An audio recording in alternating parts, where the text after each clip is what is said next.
Everybody on the top got the same sound. Everything I'm about to drop, make a name now. Yeah, y'all don't really know, y'all don't really know. Y'all don't really know, y'all don't really know. Yeah, I ain't never gonna be the same now. I'ma tear up this whole fucking game now. Yeah, y'all don't really know, y'all don't really know. Y'all don't really know, y'all don't really know. I got so many bars, call it kamikaze.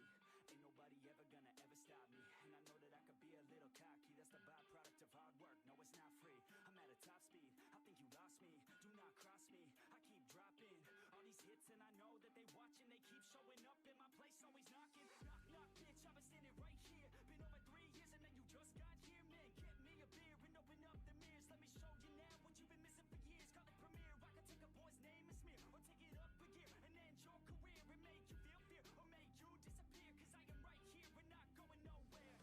Everybody on the top got the same sound. Everything I'm about to drop, make a name now. Yeah, y'all don't really know, y'all don't really know. Y'all don't really know, y'all don't really know. Yeah, I ain't never gonna be the same now. I'ma tear up this whole fucking game now. Yeah, y'all don't really know, y'all don't really know. Y'all don't really know, y'all don't really know. And when I rap, yeah, man, I snap fast. Like your girl's back, hit a clap, clap, break it in, smack. Shotty like a quick snack, like it when I'm all up in there. I'm finna win it like I win stacks. Every single that I'm in, man, it's been fat. These haters all get whacked when I spit max. These haters all get bit in the pit fast. You better get cracked, so you better move back. Y'all don't wanna play with a pro, not today. I'ma make you wish you were gone in my A. You gon' be my bitch, be my pawn when I play. You gon' be my bitch, take my palm to the face. You know I'm your biz when I'm on fucking stage. You ain't never gonna get me to be tame. I go insane, you can't detain this B.O. when I came to stay. Cause girl, I came to play. Everybody on the top got the same sound. Everything I'm about to drop, make a name now. Yeah, y'all don't really know, y'all don't really know. Y'all don't really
Hello, everyone. We're gonna go ahead and get started. How is the music levels versus my voice levels before we start getting into this juicy lore over here? I did my best to hide the ad over on the right hand side with the my webcam and the chat box. Sounds good? Yay! Huzzah! Good, yay! I am glad. Maybe I can make my cam a little bigger. Whee! There we go. Let's hide those ads. No ads on my stream. Not yet. Alright, so today's gonna be all the PS4 ads. right as the PlayStation 5 is about to come out. Today's gonna be a pretty chill stream. It's Monday. We're not gonna be super energetic. We're gonna be doing something I kind of mentioned in one of the Discords. Nothing changed? Oh, I forgot to hit transition. Boop! There we go. Thank you. I'm not used to having the studio mode open, so I forgot I need to hit the transition button. But, yeah, today, instead of, like, playing any, like, games that require too much attention or anything, we're gonna talk about some of the lore from one of my absolute favorite series of games, which is Dragon Age. I'm such a huge Dragon Age nerd that I even made it a point to get the Dungeons and Dragons tabletop book. Thank you for the follow, Haseo. Haseo? Thank you for the follow. How did your stream end up going? Well, I hope. And thank you for tuning in. Yeah, we're going to talk about some Dragon Age lore. Very fitting considering you were just streaming some Dragon Age. We're going to start off just with I am Haseo. Welcome. We're going to start off with just the general world of Thedas, and then we're going to dig a little deeper. You guys can, like, kind of help pick the categories that we delve into if you guys know Dragon Age at all, or, you know, just see what you're more interested in. There's so much lore for these games. There's 3 of them with a bunch of DLC. There's a teaser of a 4th one that'll be out eventually. Unfortunately, said no earlier than 2022, I think. Like the summer of 2022. Don't quote me on that. But there's a lot of excitement for that, for sure. So, pretty much all the games take place in the continent of Thedas. And according to this, Thedas is a continent in the southern hemisphere. So we've pretty much only experienced, like, half of the world that Dragon Age has to offer, even with how expansive Dragon Age Inquisition is. We've got some big ol' fancy maps over here.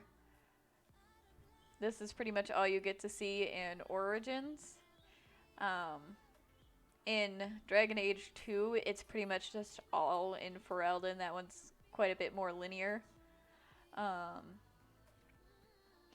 But this is all we see in any of the games. We do see a little bit more, I think, in Origins. We see, oh no, Orlay's over here. There it is.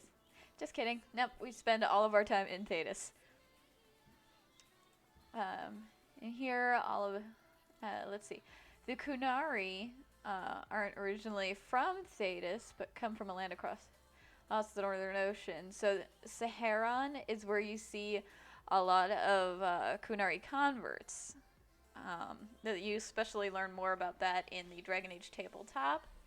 But essentially, the Saharan is just an island where the Kunari have taken over. They set up a camp or base of sorts where those who are not Kunari born but wish to follow the Qun are welcome to go and join. And like, the Qun is nothing to scoff at, however. The Qun is a very militaristic religion type situation. Like, they don't go too heavy-handed with the religion aspect in the Qun. It's just very strict, like, you are born into what you were born into. You are not allowed to change roles. Like, if you lose your sword that represents you as a warrior, you are, like, killed. Kunari accepting of others. Kunari... Kunari are accepting of those who wish to convert. Close enough. It's, with a Q, it's a weird spelling. When I first saw it, I struggled to figure out how to pronounce it. In the first game, I was like, what? Thankfully, they say it in the first game, so... And a fun little fact that I didn't know until I read this is that the word Thetis originates from Tavine, once referring to all lands beyond the Imperium, and eventually came to encompass the entire continent. So the Imperium is just this bit right here. Coonery. Map! Hi, Map! Thanks for tuning in. I love that little that's emote. It's so cute. Map, map, map, map.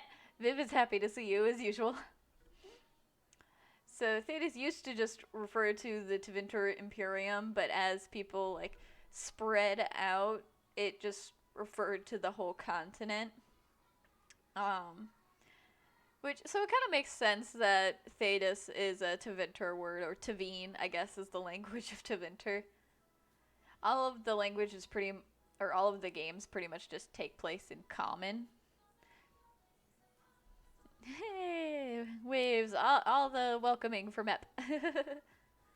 That's a cute emote too there, Haseo. Little purple hair. Angel 6, that's cool.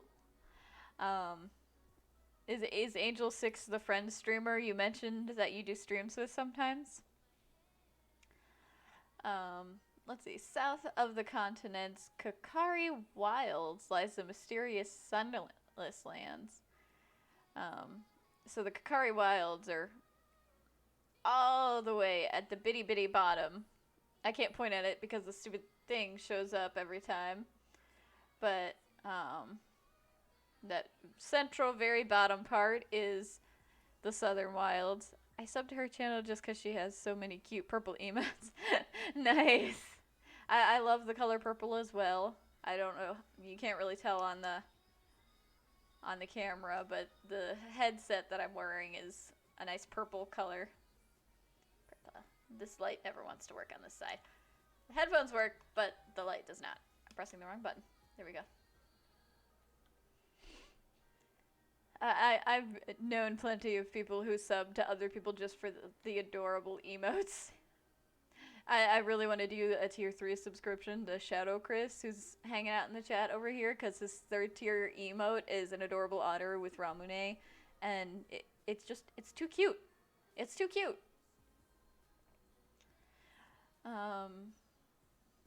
So Sunless Lands we don't know a whole lot about, but let's see.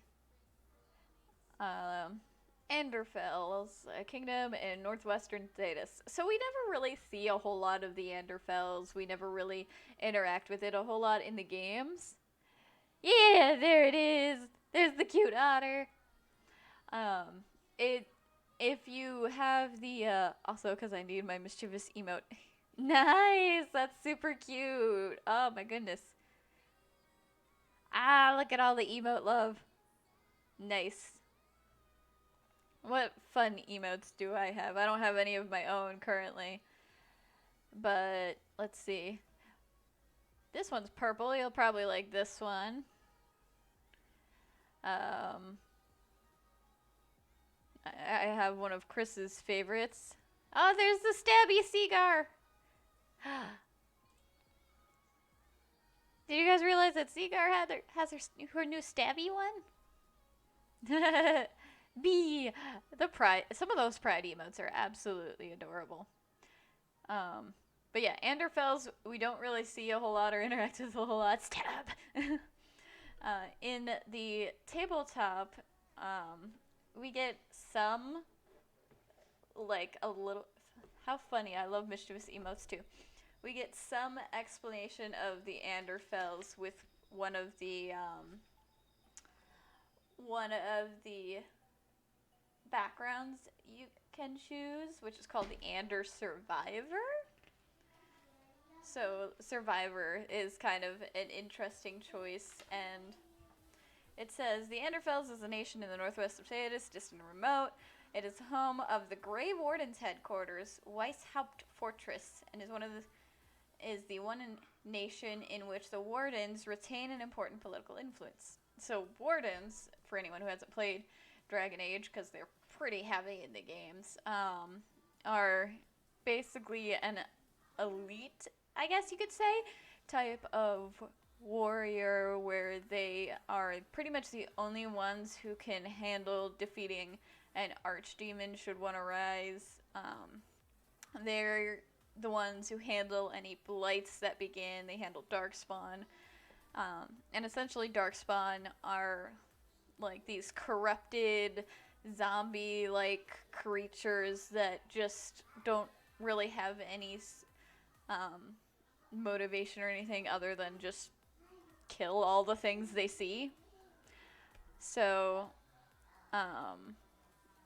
the dangerous part about them is during a blight, an archdemon, which is an old corrupted god, will take over all of the darkspawn and give them kind of one hive mind, I guess you could say, where they attempt to take over the surface world, because usually darkspawn live underground, like deep underground, in the deep roads, as it's called. And the blight is basically a poison to anything it touches. If you get tainted by the blight, it starts to slowly zap away your life force. If you and that's kind of what the Grey Wardens are for. If there's ever a darkspawn issue on the surface, they're the ones who can handle it without becoming tainted. It's very difficult to become a Grey Warden, though. Slight spoiler for the very beginning of Dragon Age Origins. When you go to join the Grey Wardens, you have to drink some of the darkspawn blood, which could potentially kill you or grant you immunity to their taint, as well as shorten your lifespan and give you special powers.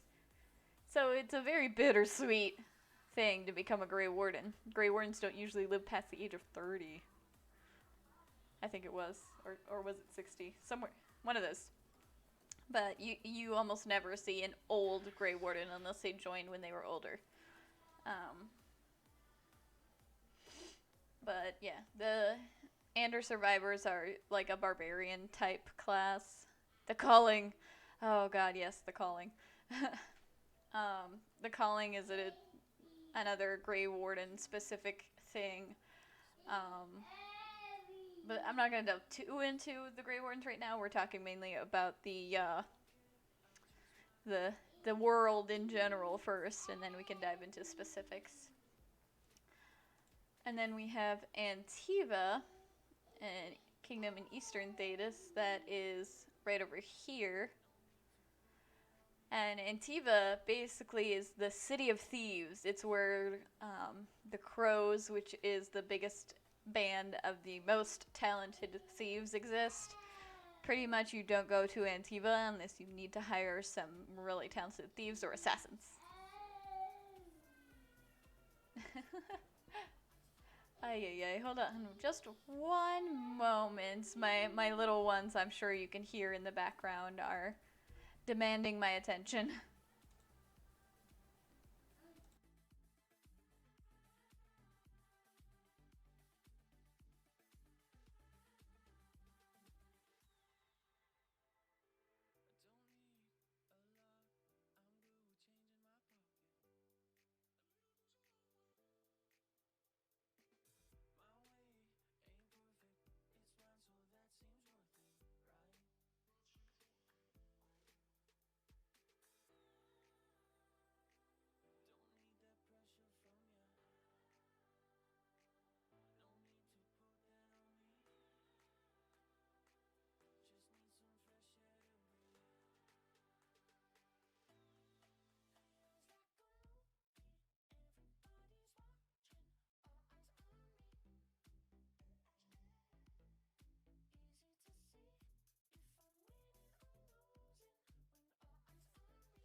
Alright, I return with a pretzel in my mouth. Yeah, that's pretty much all you really see of Antiva.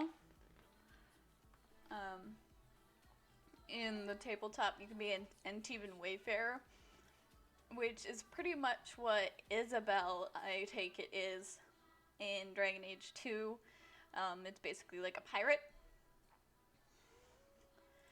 Let's see. Elvahan, the ancient elven kingdom. So you don't really ever actually see a whole lot of Elvahan. I think, if I remember correctly, it's possible to explore a little bit of it in Origins, or was it Inquisition? One of those two. But it's literally ruins. Like, there's a entrance you can find in one section of one of the maps that goes into it, and you see a little bit of it. But pretty much elves used to be the primary rulers of Thedas. They were the primary like inhabitants. They ruled over everything, and then humans kind of invaded and then eventually took over, and they enslaved a lot of the elves. Some of them were given some of their own land, which is referred to as the Dales, and that's when elves started to be referring to as Dalish. If they were free elves, they were typically Dalish, or they were amongst the mage towers, but otherwise most elves within Thedas were slaves. Let's see. The Fae folk, yeah, pretty much. Estwatch, I'm not too familiar with. Small island and not technically under any jurisdiction. During Dragon Age, it is under control of, I don't know what that armada is.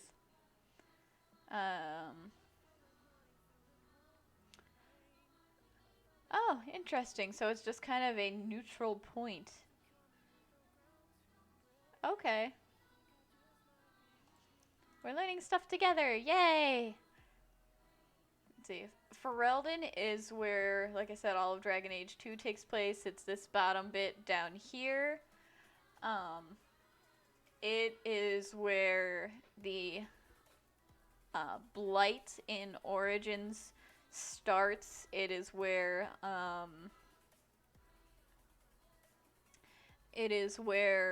a lot of chaos happens in Dragon Age 2 and pretty much sparks a full-on war between mages and non-mages and causes this huge conflict that you then have to deal with the consequences of in Dragon Age Inquisition. There's a lot of prejudices shown throughout Dragon Age, like mages are feared and thus they must be controlled by this Templar order, but then give anyone enough power and the ultimate power ultimately corrupts, so there's a lot of corrupt Templars, and there's a whole lot of politics in Dragon Age. Like, for a fantasy RPG, like, there's a lot of politics that you come into contact with and eventually have to deal with in Inquisition when you become, like, basically a political figurehead. And I will be the ultimate mage. Of course you would. Of course you would. Free marshes.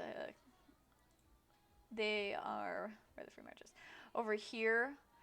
That's basically where you flee to. Or was it flee from? I think it was flee from in Dragon Age 2 at the very, very beginning. And there's not a whole lot there. So much politics in DA. Yes. Very political fantasy RPG. There's a lot of, like, real world comparisons you could make, like racism with the whole elven slaves and all that, and mages being kept under thumb and everything. Let's see, what can we learn more about for the free marches? Group of city-states, The three realest cities with any semblance of power in the marches are Kirkwall. Okay, so I was right the first time. It's where you free to. Kirkwall is the specific city that Dragon Age 2 takes place in. Yes, it goes from a whole world to a singular city back to a whole world. Heads up, they just closed down Miami and Orlando. What do you mean closed down? Like airports or like a whole city back under quarantine again? Because if they're closing down, you know the Tampa mayor is gonna freak out. By the way, Haseo, we're in Florida, hence the talk of Floridian cities. Quarantine. Jesus. Are things really getting that bad again down there? Like, were people starting to, like, visit again and bring it? And there's all those stupid anti-maskers. We live in a crazy world right now. Hey, COVID is kind of like our own blight. I'm Oklahoma. How is COVID being over there? I haven't really heard of much happening in Oklahoma as far as all that. Mainly I hear about like New York, California, Florida because I'm here. But it's going up, everyone trying to go to Disney World. That makes sense. Yeah, Orlando with Disney World, Miami is just always a tourist destination, so it makes sense that those places. In that case, I would probably say like Melbourne Beach or Cocoa Beach. That's right by it. Cocoa Beach is another popular tourist destination, so that might be another one that gets closed down. Our numbers are low, but it's not super eventful state to begin with. Okay, well that's good, at least. Yeah, it's kind of like COVID is our own blight that we're dealing with. Because autocorrects. Texas is horrible? Oh no. I'm sorry to hear that.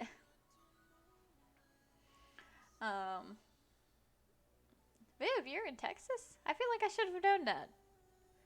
They're low comparatively. I mean, they're high, but compared to other states, not so much. Fair enough. Any of this COVID stuff is way higher than it should be. Like, if people just took the right... Yeehaw! If people just took the right precautions and, you know, actually follow the CDC guidelines, I feel like a lot of this would calm down. Yeah, I heard Texas closed back down fairly quickly. Goodness gracious. Yeah, the blight essentially starts in one place and then just spreads like wildfire from that place. The area I'm in is the highest in Georgia. Oh no! Stay safe. We're getting over 1,000 new cases a day. Jesus, Viv. You and Mep need to stay safe. Don't go outside. Don't go anywhere. So many dumb people. Yeah. I mean, there's a lot of dumb people everywhere. That's probably a big reason why Florida is getting so many cases. And New York has so many cases.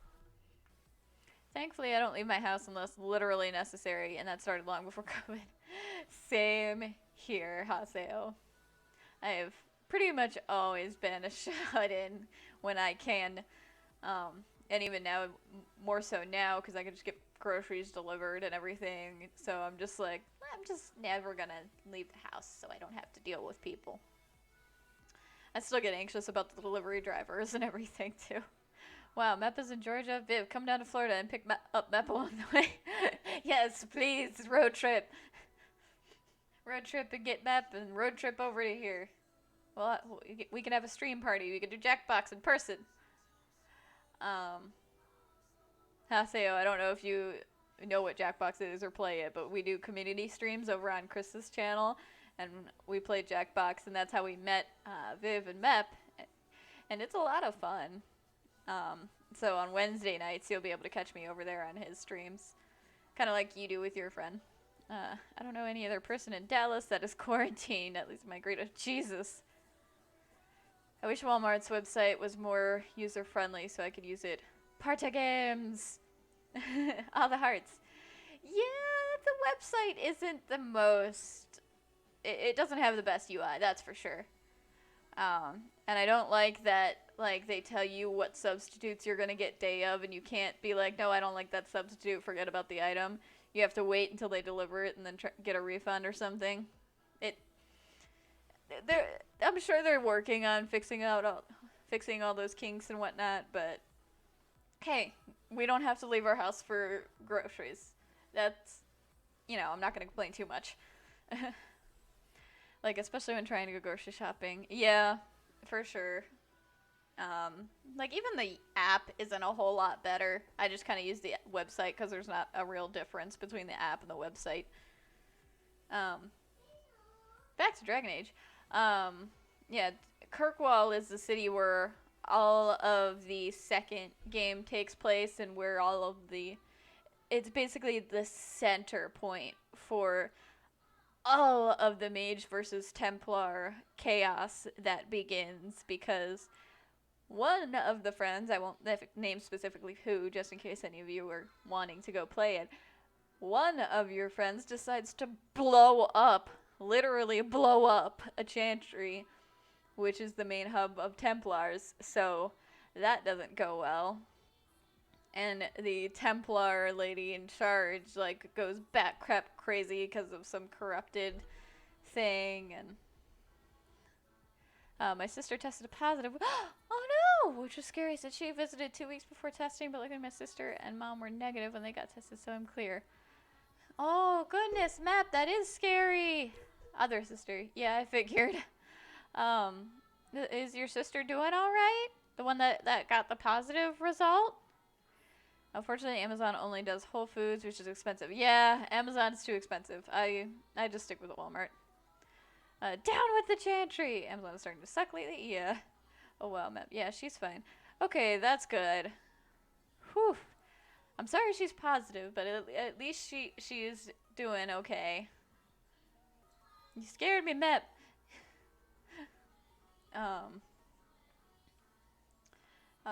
And Tanterville, each led by a titled official with this right to name their city's champion. The Marchers are independent-minded descendants of tough barbarians.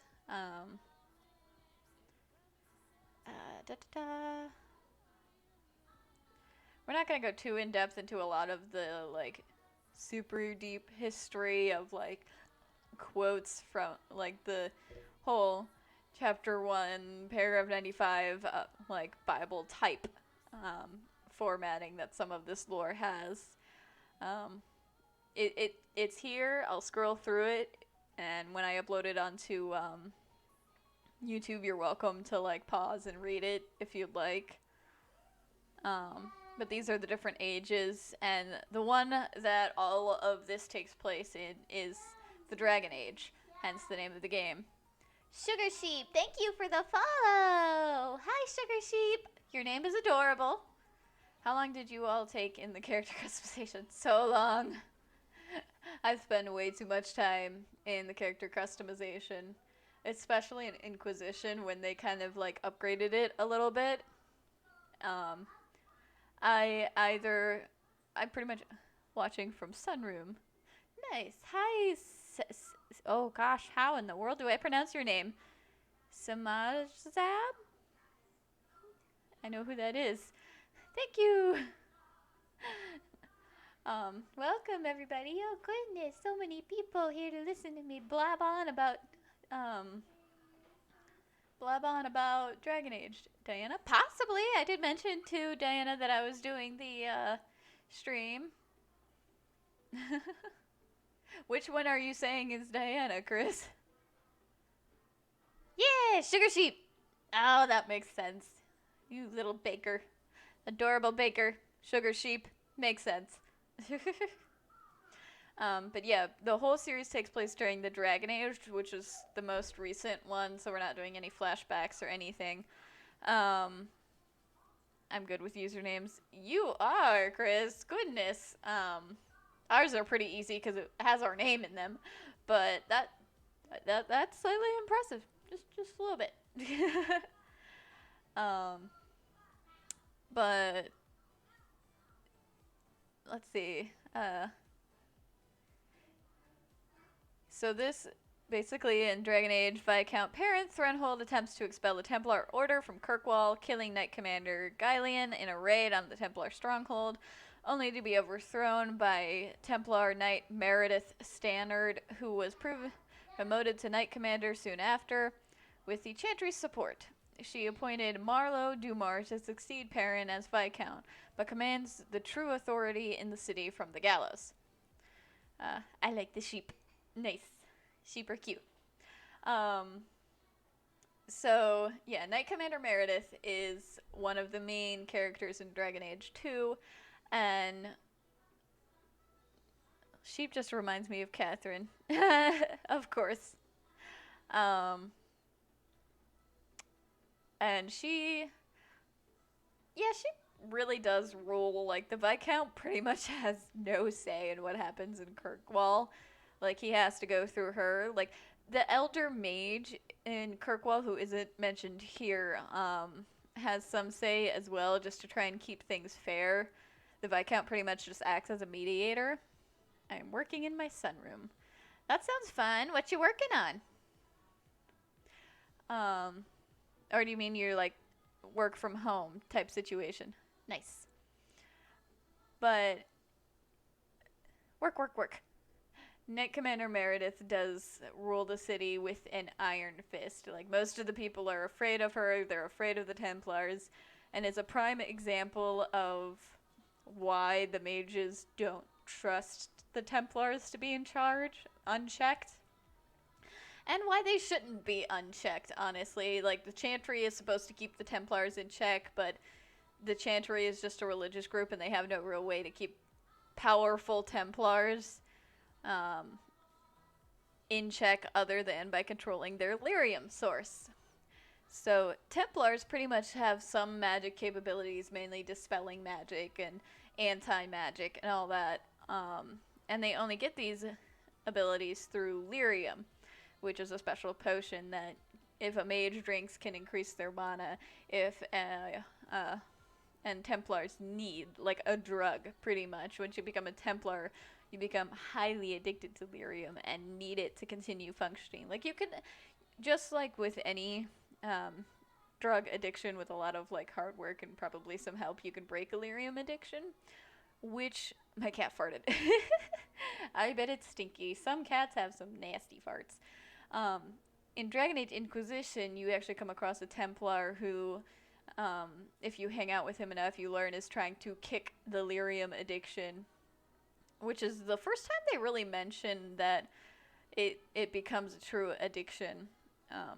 And the Chantry controls all lyrium trade. Sure, you could buy some lyrium potions from random merchants and whatnot throughout the game, but that's just for, like, simplicity's sake. For game functionality's sake. But that's how they try to keep Templars in check, but they're smugglers. There's other sources that Templars can get a hold of, so it's not a very effective method. Which causes a lot of powers in different places. Kirkwall is just the place where it all reached a peak and literally exploded.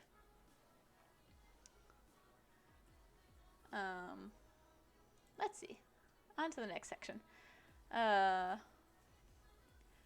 Navarra. Which one was Navarra? Navarra, right here. Dead center. It has the silent plains between it and Venture. Let's see. Nation central status, blah blah blah.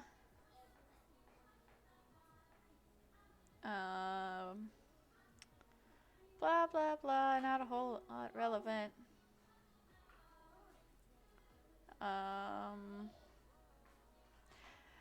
Yeah, there's been a lot of blights. Like, the fourth blight happened decades upon decades ago.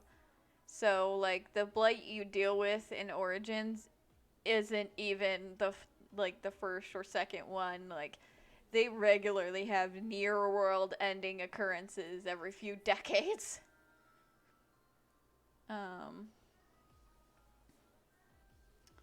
Navarra isn't super relevant to the stories. I think you visited a little bit in Inquisition. Orlais is basically the Dragon Age version of France. Orlais is down here. You can tell from their accents and the way that they speak that it's pretty much trying to be France. The Orlesian Empire. they don't tend to get along with the Free Marches or Ferelden. Orlais tends to think, or legions tend to think that they're better than everyone else. Um, they have a queen or king. Let's see, what can we find about? Ferelden was freed from Orlesian occupation. So, yeah, Ferelden used to be ruled by Orlais, and then basically Civil War happened, and Ferelden freed itself from Orlais, and they still do not get along. Then Emperor Selene ascended the throne, and they finally made peace. The new Viscount of Kirkwall enforced exorbitant fees on Orlesian ships. And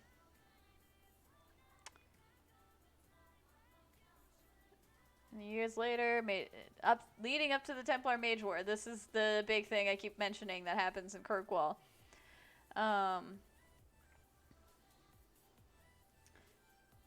Yeah, and then you can hear Orlesians talking about trying to reconquer Ferelden when it's been weakened by the Blight, because, you know, that's where everything happened. But that ends up not happening because things happen, and I don't want to say too many spoilers, but like by the time Inquisition rolls around, you're able to go to Orlais, and there doesn't seem to any longer be any intent to invade Ferelden. They still are hostile once again towards one another, but there's no plan to invade. Parvalen, you don't see a whole lot of either. That's up there in that corner. I'm kind of hiding it. Let me adjust my cam real quick. Whoop. Yeah, up in this section is Parvalen. That's where the Kunari pretty much reside. And they kind of they're a very formidable threat in Dragon Age 2. Like, they've invaded Kirkwall, so they went around all of Ravane and everything into the Free Marches and have invaded Kirkwall. And you later learn that it's because of something that was stolen from them, and they're trying to get it back. But then they decide that Kirkwall is in a piece of crap state, which it is, and needs to be taken over. So then you have to kind of deal with the Kunari platoon trying to take it over. And dealing with one small platoon doesn't sound like a big deal, but Kunari are strong. The Kunari race is literally descendants from dragons. Like, if you know if you know Dungeons and Dragons at all, they're basically the Dragonborns of Dragon Age. They've got horns and everything. So many politics. Yeah, there's a lot of politics. Do they have an image of the Kunari? Any pictures of Kunari? Yeah, there you go. So they're some kind of gray to brown skin when they're born, and most of them tend to have horns. The only time you ever see an official Kunari born Kunari that doesn't seem to have horns is in the very first one.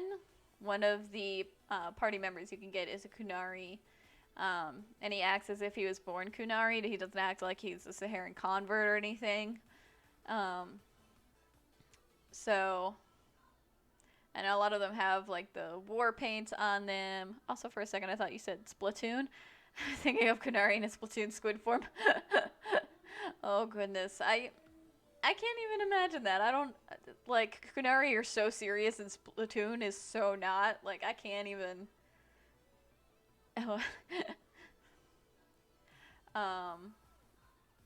But yeah, they're a very, very serious race.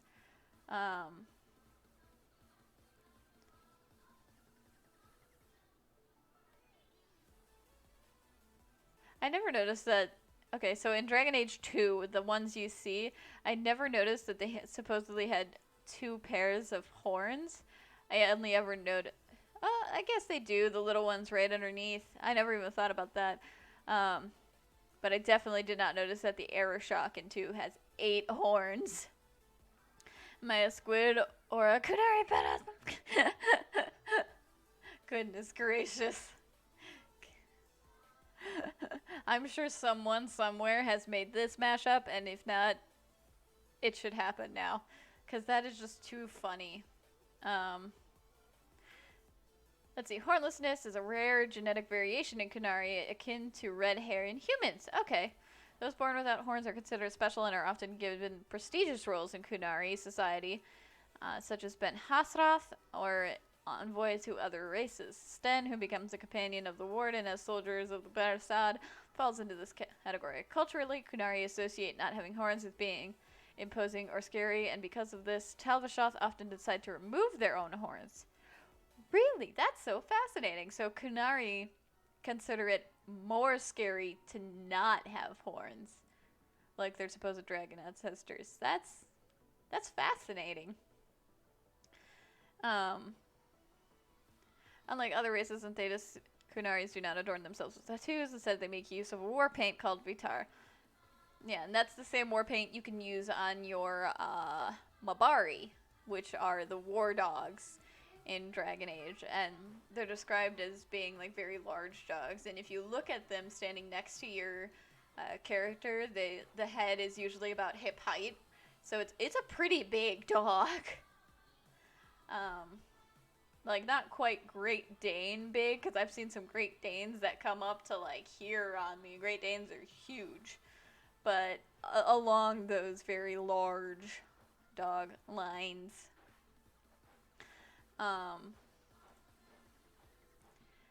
Let's see.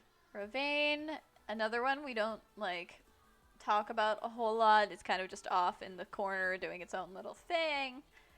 Let's see what we can learn about that one, if anything. It's the capital. Its capital city is Daispan, which is being a peninsula. It's that's the definition of a peninsula. Yeah, so nothing interesting about Ravane, it seems. You can see in this a little bit better. Antiva City right here, part of Antiva, is where the Crows, the Thieves and Assassins Guild that I mentioned earlier, is based at. It's cool that they have such a fully fleshed out world, even in the places that you literally never go to. I wonder what places we're going to end up going in Dragon Age 4. Like, they haven't shown us practically anything. I wonder if we're going to finally go to another continent, or if we're just going to kind of explore some of Thedas that we haven't really been to, or if it's going to be more of the same locations. Are any of you guys excited for Dragon Age 4? Have you guys seen the little teaser trailer? It's like a year and a half old, so I'm sure most of you have. But as soon as they played that voice, you can ask Chris. He was watching it with me when they released it. You know what would be cool? What, Chris? What would be cool? I recognized the voice. It was, and I got excited. One thing I don't like about the character whose voice is it, if there was a cloud level or something. Cloud level? You mean like in the sky? On top of a mountain? Something we didn't expect. I mean, possible. I mean, we've gone into the Fade, which is like the after death realm. But that's pretty much the close in the sky. That would be really interesting. There's not a whole lot of flight that happens in Dragon Age. Like, they don't have like flying ships or anything. So it would be interesting to see how they would do something like that. If they were going to, like, if it took place years and years in the future, which it seems like it might. Based dragons. Everyone just rides on dragons. They've tamed dragons. From what I can gather from the teaser trailer for 4, It does seem to take place a good while after Inquisition, based on the voice saying, "So, after all this time, you finally found me." Um, I'm just not sure how far in the future it's going to take place, and if that means there's going to be any real changes to the world. I'm very curious, but again, it's going to be a while before we find out how to tame a dragon age. Oh, goodness. That would be interesting to see for sure. Dragons are pretty huge. In Inquisition, you can fight 10 of them, I think there were, with like different elemental capabilities and whatnot. Like that Inquisition for the dragon battles pulled a lot from D&D, where they had like the different colored dragons that had different capabilities. Like there were the ice dragon, there were the white ice dragons, there were the blue lightning or bronze lightning dragons, and all that kind of stuff. Saharan, we already talked about. Tevinter Imperium, not cat bus, but dragon bus. Oh my goodness. But then they would be in the dragon, probably being digested. If it was exactly like the cat bus. The Tevinter Imperium is this section over here where the humans first started inhabiting it. And the Tevinter Imperium, unlike everywhere else in Thedas, holds magic to a high importance. Like, mages are more powerful and have more political say than anywhere else in Thedas. They are the important ones, being a let me pull it up for you. But one thing that's not as pleasant about Tevinter is blood magic is not nearly as frowned upon. Like, it's illegal, and I use air quotes there because most Tevinter Magisters will probably at some point or another use blood magic, and they just kind of do it in the quiet of their own home, or like are subtle enough about it that the political officials don't have to make a stink about it and they don't get arrested or anything. But there's a lot of blood magic, a lot of sacrifices, that kind of stuff in Tevinter. Oh, yeah. Tevinter is not a pleasant place to visit if you're not a blood mage. The land was first ruled by a dynasty of kings. Circle of Magi formed in Tevinter cities as closed societies of mages, presumably to train and study. They formed a council of their most talented mages, the Court of Magisters. The premier magister, Lord of the Tevinter dynasty, Archon Darinius, took power as its first Archon and founded the Imperium. So yeah, it was founded by Tevinter Magisters.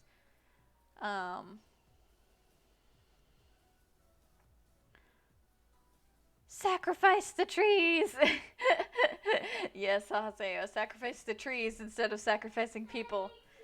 That would be a much better alternative, but like you pointed out, you know, sacrificing something that means more to you, it results in more power.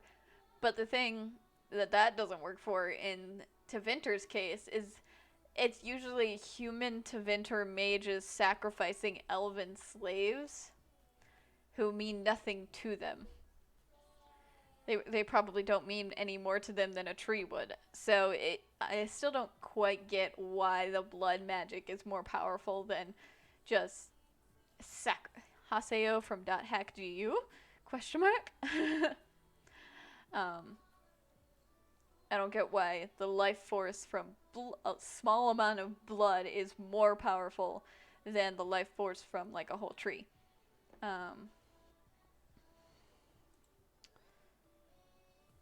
Wait, unless the human is Alistair, in which case always sacrifice the human. Alistair gets so much slack. Yeah, the Magisters believe that the magic was a favor of the old gods rather than an accident of birth, and refuse to acknowledge the mage underclass of elves. So yeah, they don't acknowledge elven mages. Specifically, if you are a human mage in Tevinter, you are set. Anything else and you are bottom tier. Pretty much like in America if you're a white male. Um, yeah, that Tevinter, not a great place. Not a place you would visit. um, Not a whole lot happens in the different seas. I didn't like Alistair at first. Too much similarity. Is it too similar to you, Chris? Oh, that's why you didn't like him? Of the lakes, the only one we really see is Lake Calenhad. Of the oceans or seas, the only one we really see is Waking Sea. Um, Mountains, we see the Frostback Mountains. We don't really see a whole lot of the other ones. Forest, the Brazilian forest is an important one in Origins. The Kakari Wild, important one in Origins. Otherwise, you don't see a whole lot of them in the other two games. Let's see. So we've talked world, we've talked geography. Um, which category of these would you like to talk of next? We spoke of Thetis. We could go into the old gods, the kind of religions and origins of the whole thing. We could talk about sexuality and marriage. We could talk about like their calendar year. There's probably not a whole lot there. We could go over the different languages. Talk shipping. Shipping. Where? Oh, because of the marriages. And yes, from .hackgu, it could also, if you look at it from a religious standpoint, it could be that humans are allegedly created in the Maker's image and thus hold a remnant of the Creator's power. I mean, magic is a rather religious affair, often with rituals and whatnot.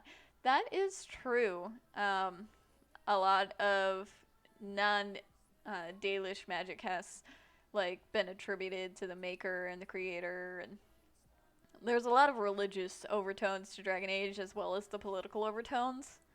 Um, it's a lot that could be drawn. Like you could look at the main religion in Thetis of believing in the Maker and all that kind of like Christianity or Catholicism, and then I don't know what you would compare Dalish to being, but it's pretty much just anything else but that. um, the whole story with believing in the Maker and all the religion that the Chantry follows is that Andraste was this. There's the Maker who created everything, and then Andraste was his wife, and she sacrificed herself for the world, and becomes like this. I forget the word. I want to say martyr, but I don't think that's it. Becomes a symbol for the Chantry, so you get the Chantry of Andraste. You see here Andraste's blessing, Maker guides you. All that kind of stuff. I feel like you could write a college level thesis with your knowledge of Dragon Age. Thank you. Yes, I am much a nerd. I probably could, but I don't know that I ever would. Yes, says Map.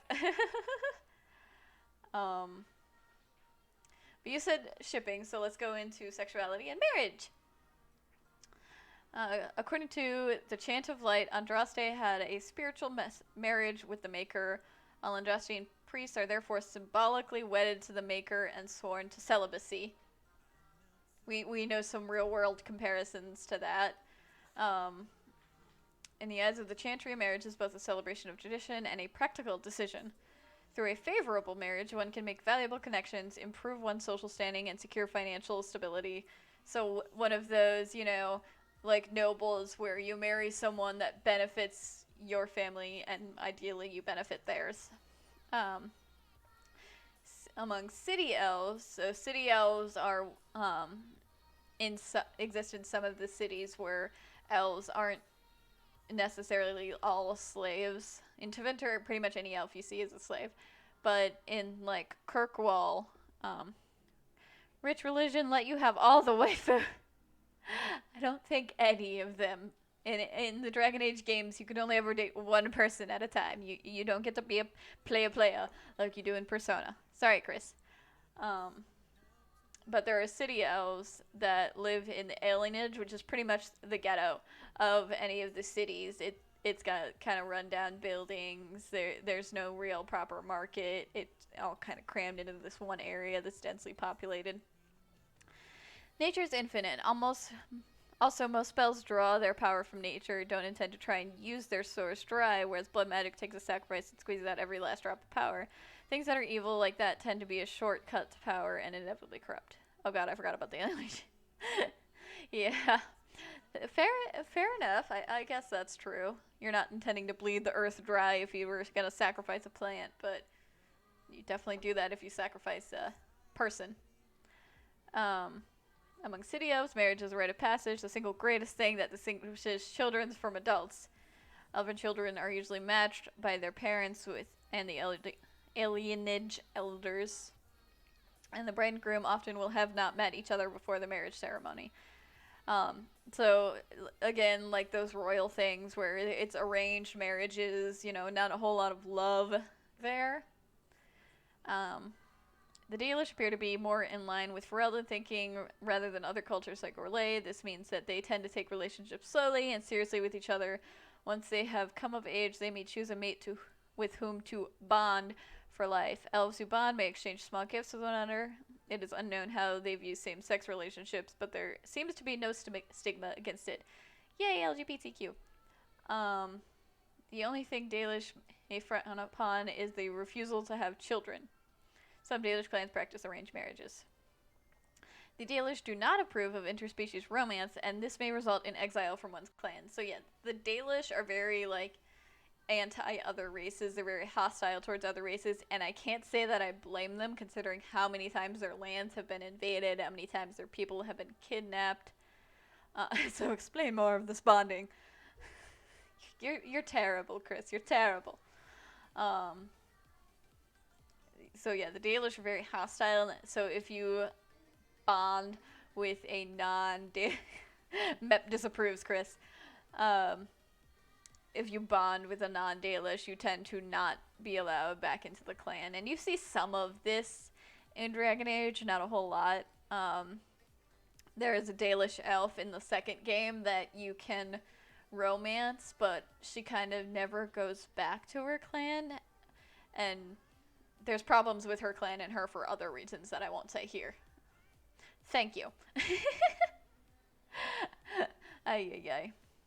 The dwarves of Orzammar are noted for polyamory. There you go, Chris. You could be a dwarf and have all the waifus. Yup. The keeping of multiple intimate partners, especially among the upper class. While a dwarf has one legal spouse, many nobles keep concubines, typically noble hunters, who are raised up to be part of the household and have their names recorded in the memories. A dwarf's caste is determined by their same-sex parent. I knew it!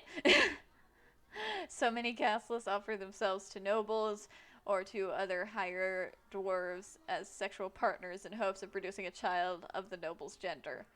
As dwarven fertility is in dangerous decline due to chronic exposure to darkspawn corruption, as well as because of constant war with them, any noble child is considered a blessing, and such offers are rarely turned down. If such a union produces a child of the commoner's gender, however, the infant will be rejected, as it would be part of the lower caste and an embarrassment to the higher caste parents' house if it is allowed to stay with them. So there's more politics for you. Can I be a sexy elf and join the dwarf religion? Goodness gracious. I mean, it doesn't say anything about interspecies, whatever, interspecies, yeah, that's what they use. Interspecies relationships. But because of the importance they have in caste, which is basically the family that you come from, or your capabilities of being able to help the city, it's a legitimate question.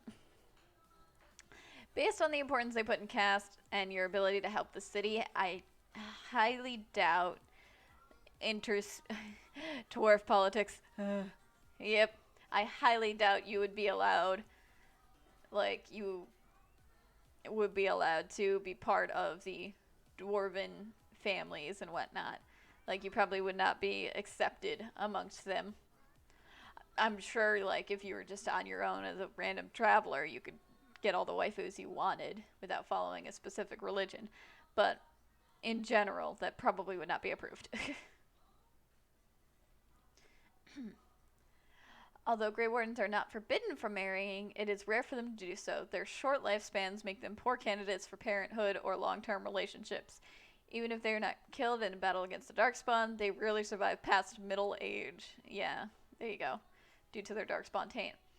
Most Grey Wardens dedicate their brief lives to fulfilling their duty, leaving them little time to pursuits such as family life. So, being a Grey Warden is a fairly lonely life to live. Notably in Dragon Age, the Calling. This is the thing that Haseo mentioned earlier. The Grey Wardens, Genevieve and Guy, are mentioned as having been betrothed. Let's pull that up real quick since you guys mentioned it earlier. Dragon Age The Calling, so this is from the book, is the second novel to be set in Dragon Age universe. It is blah blah blah. I thought this was referencing the calling that happens in the game. Apparently not. It's just about the book. Okay, never mind. We're not going to go into that right now then. Mages, because of their outsider status, are not bound to traditional social morals and consequently enjoy greater sexual freedom than most, though the exact degree varies from circle to circle. For example, Anders expressed surprise that Emile de Lancet of the Kirkwall Circle was still a virgin at 24, and it is such a thing would be unheard of in the Ferelden Circle. Mages are discouraged, though not actually forbidden, from marrying and reproducing, as the offspring of mages are very likely to possess magical ability themselves. Dialogue between Wynne and Alistair hints at some form of birth control being readily available to mages, perhaps to discourage propagation of magically gifted children. If a mage does produce a child, it is taken from the parents at birth and raised under the supervision of Chantry. So much sex, DA is perverted. You asked for this specific category, Christopher. But yeah, so mages, you can have all the relationships you want, but if you have any kids from them, they're taken away from you. So that's a pretty unpleasant deal. Ay, ay, ay. Orlais. Aristocrats in Orlais are notorious for their hedonism. I have no idea what that means. And extravagance. And their sexual relationships with multiple partners of either sex are not uncommon. The peasantry is much less tolerant of such behavior, at least in public. Emperor Florian is rumored to have had an affair with his cousin. Ugh. Okay. Which resulted in Megran being banished from Orlais to Ferelden. The scandal surrounding the relationship was likely due to their being related, however, not to the fact that they were both men. Okay. Oh, says Mep. So there you go. You could go to Orlais and have all the waifus, Chris. Become a noble in Orlais and you're set, waifu-wise. Kunari do not marry or choose romantic partners. A Kunari most important relationship is that with his or her colleagues. They do not generally associate mating with love, and recreational sex is treated as a simple biological need. They are capable of feeling and forming emotional bonds with one another, but do not express it sexually, as those who do are re-educated by the Hen Hasrath. So, I have options. So you could also go join the Kunari. No love, but all the sex, if that's all you want from your waifus. Marriage rituals. Among the test of worth amongst Dalish, it appears that young men must prove themselves as hunters. You see this in one of the very, very small side quests you can get in Dragon Age Origins. There's a cute little couple you can help get together. There appears to be some form of a dowry system and Andrastian courtship, mentioned by Aveline when she's courting Donick. So that's in Dragon Age 2. You kind of see the dowry system. No, there's much more that I need. So yeah, probably not Kunari then. Yeah, you'd probably want to go to Orlais.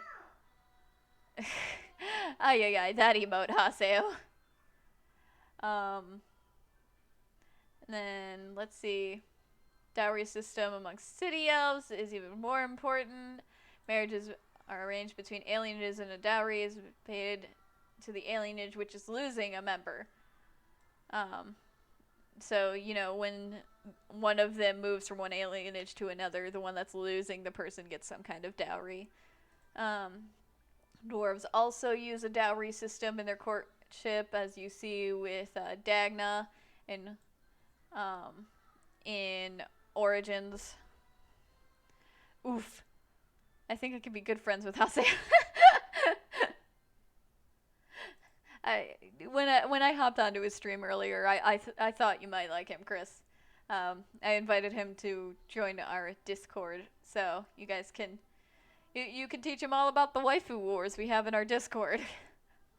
Yes, we have something called waifu wars in our Discord. I am Haseo. Where it's like a roulette, and you try and obtain. You do like $M or whatever the command is to try and get different waifus to appear, and you have to be the first one to claim a specific waifu. Catch all the waifu. Who owns the Fate characters? Which ones are you talking about? I shall battle them to the death. If you get a waifu they want, you can trade waifus.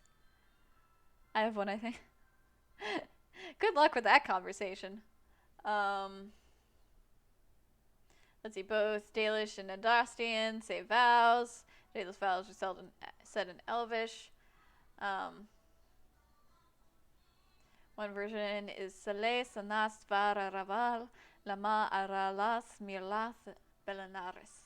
Spoken by an Elven Inquisitor in Trespasser DLC. I have not actually played the Trespasser DLC. I do not own it. I want it. And I will probably get it at some point. 1,247 of them. You can get waifus like Kermit the Frog. Yes, Mep.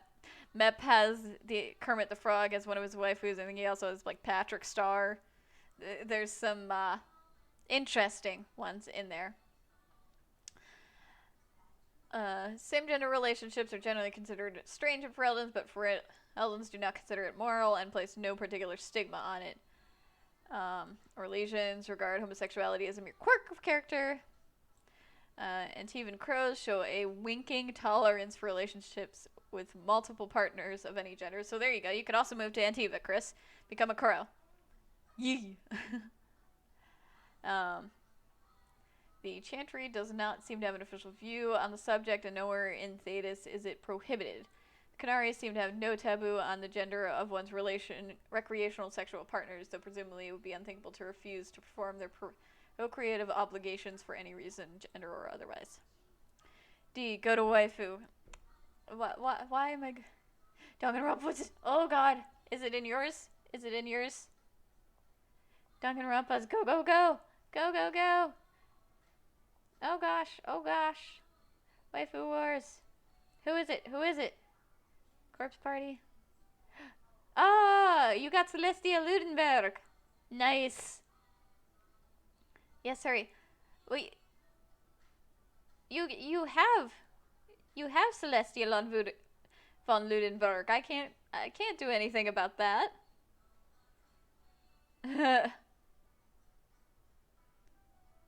Hey, Haseo, you got your first waifu. Nice.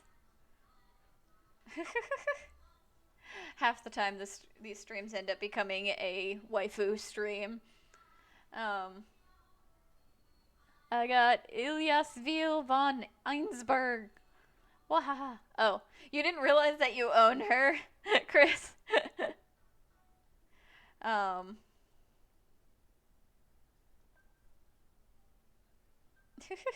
I just saw that you asked me the name of my stream, Diana. Sugar Sheep, if you're still here. All the waifus are being spawned right now. Oops. Ooze abs. So yeah, that's one thing that in the Dragon Age series that's a nice change of pace from some of the other RPG series is you can romance pretty much any gender you want. Different characters do have specific, like, whether they're straight, bi, pan, gay, whatever.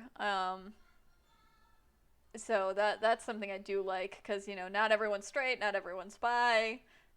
Some of them have racial preferences too. It just feels more realistic of a romance form. Some people get frustrated because they're like, I want to romance Sarah, but I don't want to play as a Kunari woman. No, someone has shooting doji. um.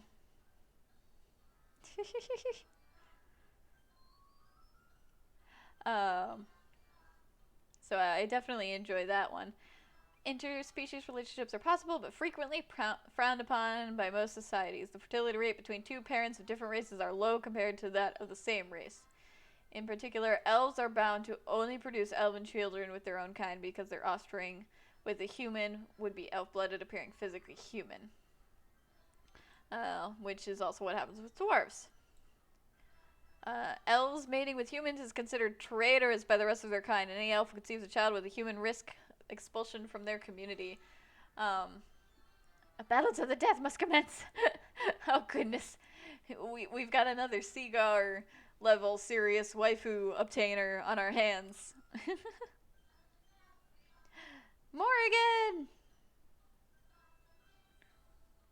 Hey, Morrigan doesn't belong to anybody. If you can get them to spawn at some point, you know, Haseo.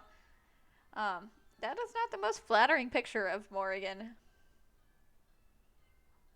There you go, boobies. The second one was boobies. Oh, there's her tarot card. There's some interesting images of her. I'm watching you sift through the Morrigan pictures in the Discord. Oh, there's a straight up like gif of her. Oh, that's badass. I've never actually seen that gif before. That's awesome.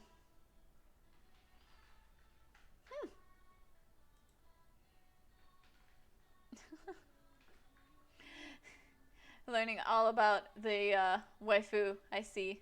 Gifs are usually at the end. I did not know that. You know more about this waifu wars bot than I did. Let's see.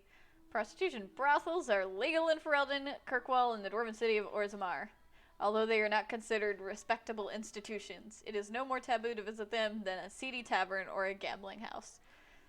Prostitutes would usually cost 10 gold pieces in the city of Kirkwall during Hawk's residence, so that's Dragon Age 2. Sexy Morrigan! Oh, good God. I look down and just more boobs. Okay, I need to close this. This is distracting.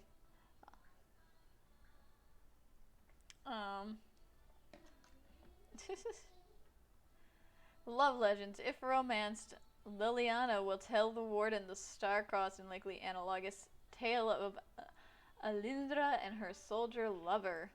Class differences serve to separate the pair in life and prevent their desired love match, but the gods ultimately brought the lovers together again after death as stars in the sky. I'm sorry. I just started following you, Haseo. I'm sorry. Don't apologize. I enjoy a good boob distraction every now and then. Oh, thankies. Yeah, Haseo was streaming Dragon Age earlier, and they seem fairly knowledgeable about it. We were talking reasons behind blood magic and power and whatnot, so a fairly entertaining individual. So that's what Dragon Age has about all of the shipping, as you phrased it.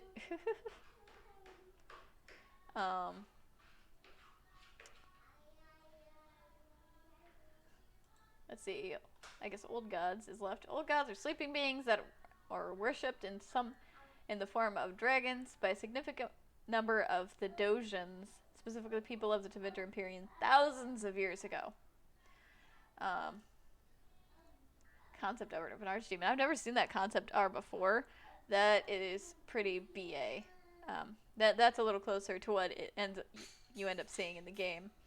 But basically, the Old Gods become corrupted by Darkspawn taint, since they sleep deep underground, where pretty much only the Darkspawn reach, and they will turn into these archdemons. So when you fight an archdemon, you're literally fighting a god. I've forgotten a lot of the more explicit lore because it's been years, but I love the game. When I saw the Ultimate Edition is $7.50, I had to buy it. What? Is that cheap these days? Goodness gracious.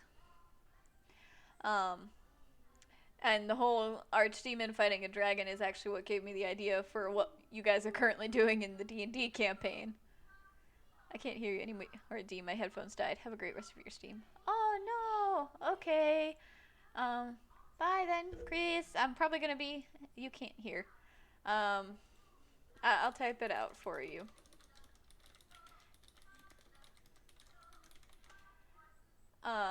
There you go.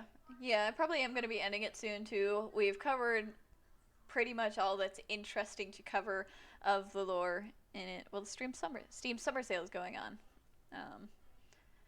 So, what happened to our music? Chapoopy. Yay, music.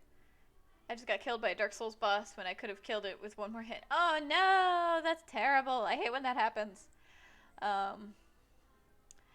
But yeah, unfortunately, there's well, not unfortunately, there's a lot of lore, and there's a lot of different like notes and stories you can find that were related to specific NPCs or characters or specific situations.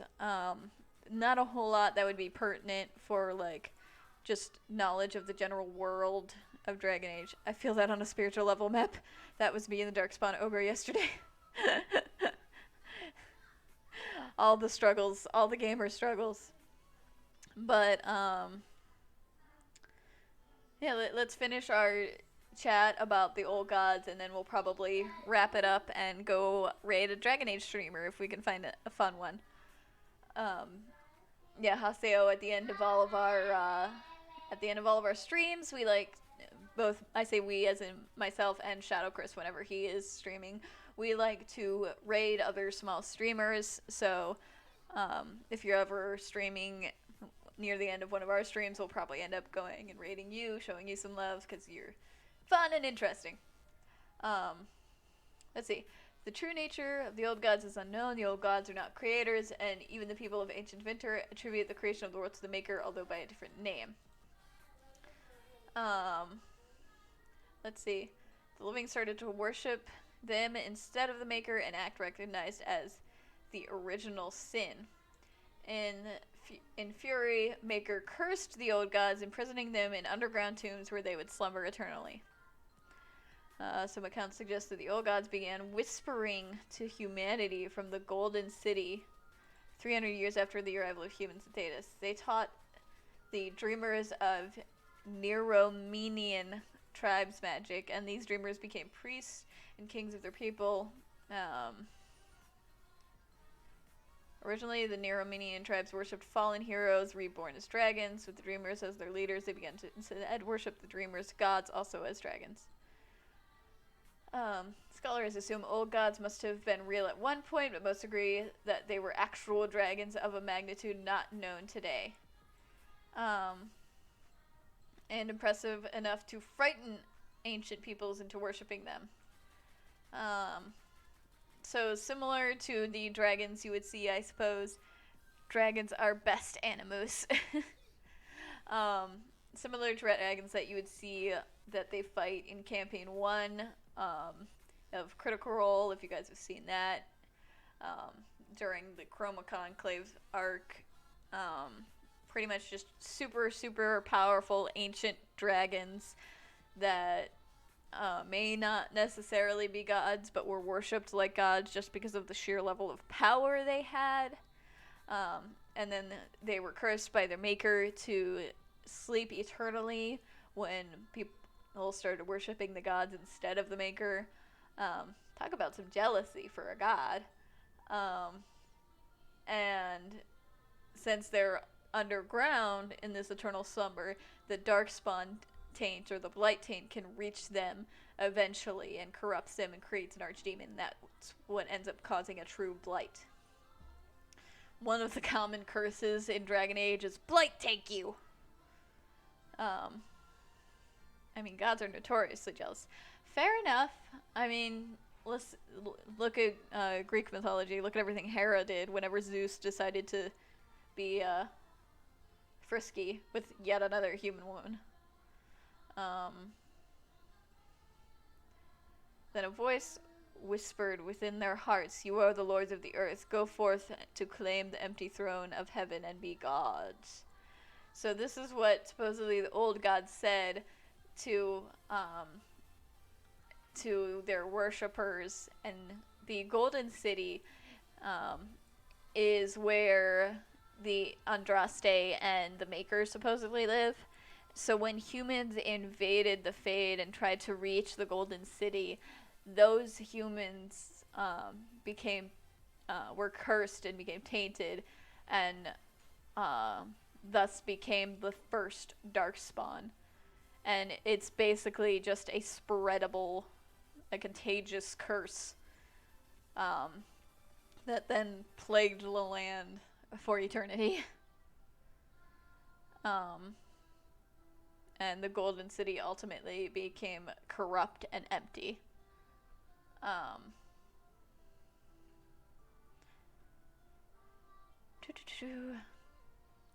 The call, here we go. At some time after their joining, Grey Wardens also start hearing this call. This is when the Archdemon is speaking to the Darkspawn.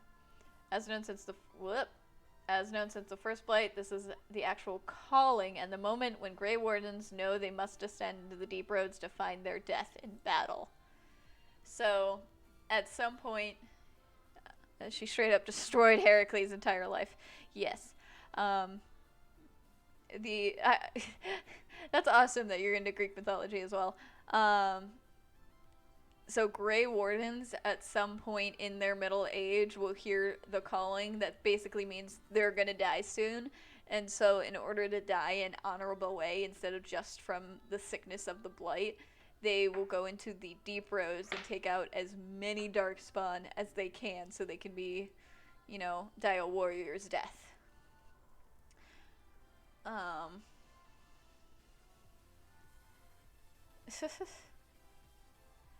Old gods. So we have some actual names of the old gods. Dumat is the dragon of silence, archdemon of the first blight. Zazikel is the dragon of chaos, archdemon of the second blight. Toth is the dragon of fire, archdemon of the third blight. Andral, dragon of slaves, is the archdemon of the fourth.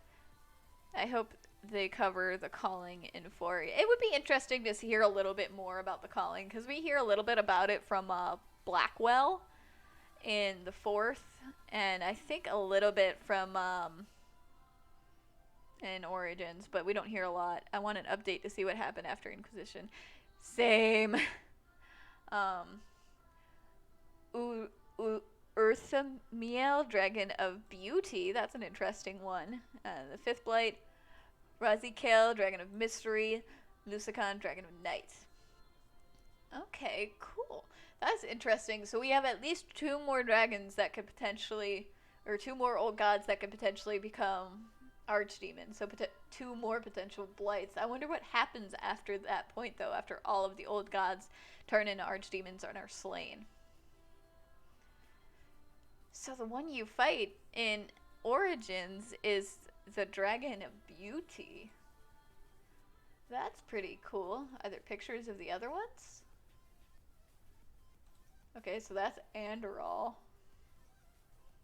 That's pretty spooky looking. And he was the dragon of slaves. That explains why he's scary looking. Toth, they just have that same image. Okay. But yeah, that's. I really wonder. I wonder if it's if Dragon Age 4 is gonna be like another Blight situation, like Origins, but with a different old god, maybe. There's all kinds of theories that I have of what it could potentially be, but I don't really have any evidence for any of them. But we're gonna go ahead and wrap it up there. Let's go ahead and find a streamer that's live to raid. Is there anybody I'm following that's live right now? No.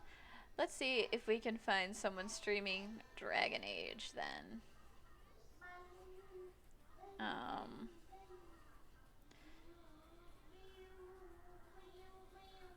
Clicky click. Do, do, do. How do I... Let's see. Let's do Inquisition. Let's see who's live with Inquisition.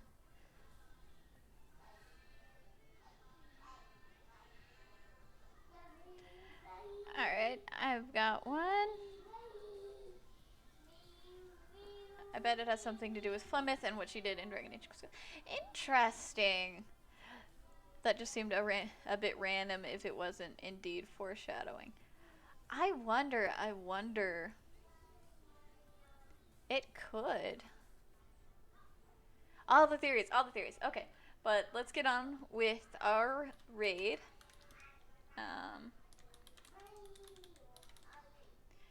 Thank you guys again for tuning in. I hope you guys had fun. It was a lot of fun for me.